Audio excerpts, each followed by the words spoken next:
अब पढ़ते हैं पांचवा सवाल। पांचवा सवाल क्या कहता है कि एक पेड़ भूमि से 5 मीटर की ऊंचाई पर टूट जाता है और उसका ऊपरी सिरा भूमि को उसके आधार से 12 मीटर की दूरी पर छूता है।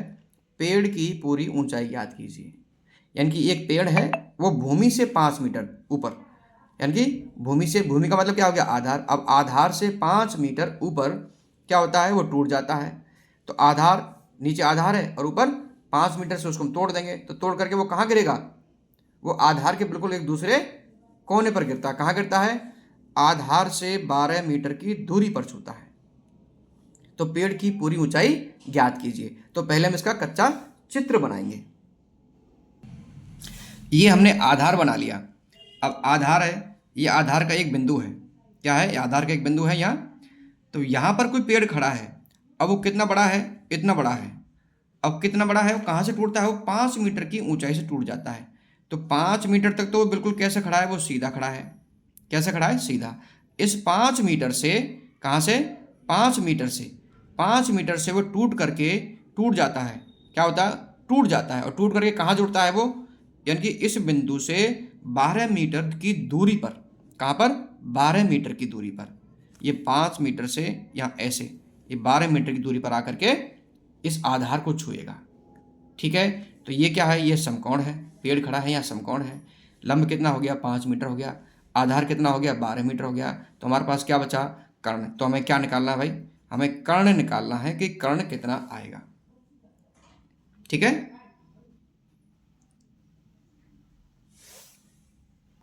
और जब हम कर्ण निकाल लेंगे तो हम ये निकाल सकते हैं क्या, कि पेड़ की पूरी ऊंचाई कितनी होगी। यानी कि ये जो भुजा है भाई, अब मान के चलो पेड़ इतना लंबा था, यहाँ तक, कहाँ तक, ऊपर तक था। अब ऊपर से क्या हुआ कि वो 5 मीटर की ऊंचाई से टूट गया है। अब टूट करके वो यहाँ आ गया। इसका मतलब यदि हम इस पेड़ को, यदि हम टूटी हुई इस पेड़ को क्या करें, हम ऊपर ऐसे उल्टा ले जाएं, उल्टा ले जाए तो क्या होगा, ये यहाँ तक आ जाएगा, यानी सीधा हो जाएगा। इसका मतलब क्या हुआ कि ये भुजा और ये भुजा, हम इन दोनों को जोड़ देंगे तो आधार से पेड़ की पूरी ऊंचाई निकल आएगी। क्या निकल आएगी, ये पेड़ की पूरी ऊंचाई निकल आएगी। तो इसके लिए हमें क्या करना है, पहले हमें कर्ण निकालना है। ठीक है, तो कर्ण उसी सूत्र से निकालेंगे, किससे, कि कर्ण स्क्वायर। क्या सूत्र है हमारा, कर्ण स्क्वायर बराबर आधार स्क्वायर प्लस लंब स्क्वायर, प्लस लंब स्क्वायर। इसमें संख्याएं जमा लीजिए। अब देखिए, कर्ण स्क्वायर हमारे पास अभी कुछ है नहीं, तो हम इसको मान लेते हैं क्या, x मान लेते हैं। और आधार कितना है, 12 मीटर है, तो 12 का स्क्वायर। लंब कितना है, 5 मीटर है, तो 5 का स्क्वायर। ठीक है, तो 12 का 12 से गुणा करेंगे, वर्ग निकालेंगे, तो 12 का 12 गुणा हमने पिछले सवालों में किया था, कितना आता है, 144। इनको याद रख लो, 12 का गुणा 12 से करेंगे तो कितना आएगा, 144। और 5 का गुणा 5 से करेंगे तो कितना आएगा, 25। 5 का वर्ग कितना होता है, 25। ठीक है, इन दोनों को जोड़ देंगे, 4 और 5 9, 4 और 2 6, 1 का 1, 169। तो एक्स स्क्वायर बराबर क्या आया, 169। हमें क्या निकालना है, केवल x निकालना है। तो स्क्वायर कहाँ चला जाएगा, इधर, क्या बन के, वर्गमूल बन के। 169 पर वर्गमूल का चिन्ह हम लगा देंगे। अब क्या आएगा, 169 का वर्गमूल कितना आता है, हमने पिछले सवाल में निकाला था। क्या किया था, पिछले सवाल में हमने निकाला था 169 का वर्गमूल।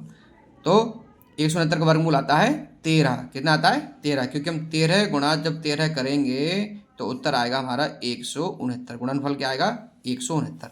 कितना आएगा, 169 आएगा। तो x मतलब कर्ण। तो हमारे पास कर्ण क्या आ गया, कर्ण बराबर आ गया हमारे पास 13 मीटर। ठीक है, अब ये 13 मीटर हो गया। अब 13 मीटर को यदि हम इसको सीधा कर दें, कर्ण को हम सीधा कर दें, टूटे हुए पेड़ को हम सीधा कर दें, तो क्या होगा, ये भुजा और ये यानी कि जो कर्ण है ये जुड़ जाएगा। क्या करेंगे, तो यहाँ लिखेंगे हम पेड़ की कुल ऊंचाई बराबर कितना आएगा, हाँ, लंब प्लस कर्ण। क्या आएगा, लंब प्लस कर्ण। लंब कितना है, 5 है, कर्ण कितना है, 13 है। तो कितना हो गया, 5 और 13 कितना हो गया, 18 है। तो 18 मीटर पेड़ की ऊंचाई आ गई। ये हमारा उत्तर आ गया। ठीक है, तो प्रश्न को समझने में भी आपको थोड़ा सा दिमाग लगाना है ना। कर्ण तो आपने निकाल लिया, अब कर्ण निकाल के मान के चलो आपने छोड़ दिया कि मेरा तो कर्ण आ गया। लेकिन कर्ण के बाद भी प्रश्न है, क्योंकि प्रश्न में क्या पूछा है पेड़ की ऊंचाई पूछिए कि पूरी ऊंचाई कितनी है। तो पूरी ऊंचाई के लिए हमें इस लंब और कर्ण दोनों को जोड़ना पड़ेगा। क्या करना पड़ेगा? जोड़ना पड़ेगा, तभी आपका उत्तर आएगा।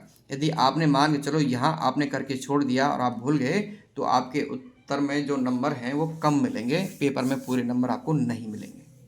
ठीक है। सवाल यदि आपको समझ में आ रहे हैं ना, तो कमेंट बॉक्स में लिखते जरूर जाना, कमेंट जरूर करना। ठीक है।